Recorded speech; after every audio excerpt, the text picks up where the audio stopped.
ನಿನ್ನಿಂದಲೇ ನೀಡದಲ್ಲಿ ಏನು ಸುಖವಿದೆ, ಏನು ಸುಖವಿದೆ, ಬದುಕಲೇನು ಸುಖವಿದೆ, ಏನು ಸುಖವಿದೆ, ಬದುಕಲೇನು ಸುಖವಿದೆ.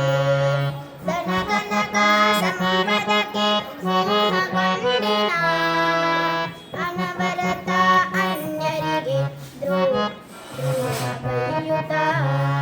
ಧನಕನಕ ಸಂಪದಕ್ಕೆ ಮೋಹ ಗಂಡಿನ ಅನವರತ ಅನ್ಯರಿಗೆ ದ್ರೋಹ ಬೈಯುತ್ತ.